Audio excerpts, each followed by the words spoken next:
not only for the state, but for each county. And we know that we recognize Teachers of the Year every year, and that's been going on for quite some time.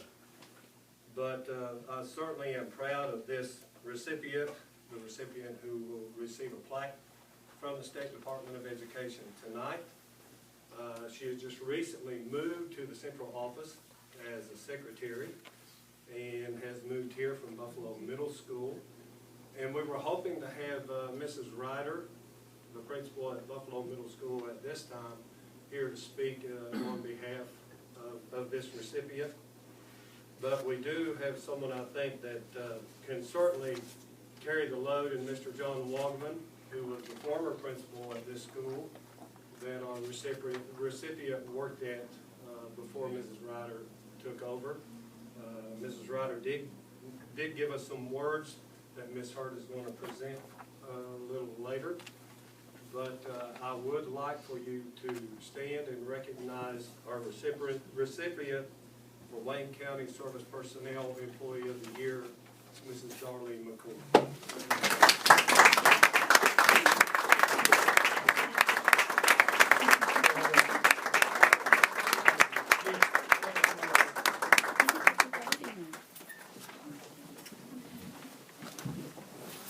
And a rewarding plaque from the State Department of Education says as follows: be it known to all citizens of West Virginia that Darlene McCoy has been selected to represent Wayne County in the 2013 West Virginia Board of Education School Service Personnel Employee of the Year Award Program. This commendation conveys the appreciation of the West Virginia Board of Education, State Superintendent of Schools, and the Governor of West Virginia for demonstrating exceptional skill and dedication to the public school system, making worthy contributions to the school, the district, and the community, and earning the highest respect and admiration of students, parents, and colleagues, and is signed by our President of the State Board of Education, Mrs. Gail Manchin, also by the State Superintendent of Schools, and also by our Governor, Mr. Earl Ray Thomas. Congratulations.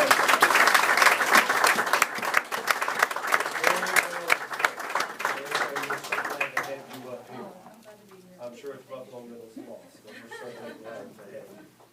And Ms. Hurt, if you would like to read some words. Mrs. Ryder actually was in the hospital.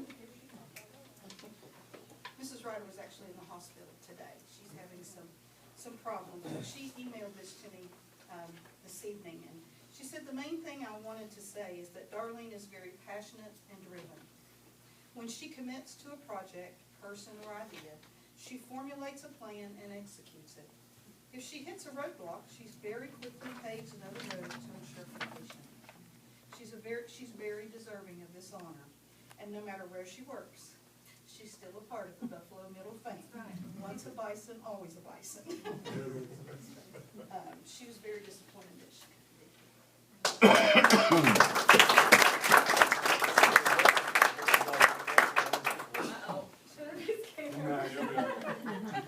I just wanted to take a moment and share the same thing. I had actually received that email also. I know Ms. Ryder wanted to share some stories she said that she had on Darlene, and there are several. Buffalo Middle is kind of a secret, like a best kept place.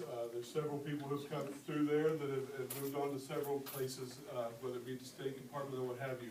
But in our service personnel, we're very fortunate also. It's almost a revolving door of people that you could put up on an annual basis to be Service Employee of the Year. But the lady that stands before me is the motor that runs that revolving door.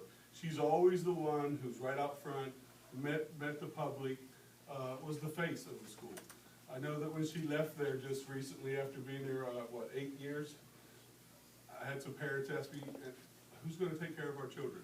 I mean, and as you know, working in the school system, that happens. You become the face of the school system, and people look at you, not only at school, but outside too, we all know that, to take care of their babies.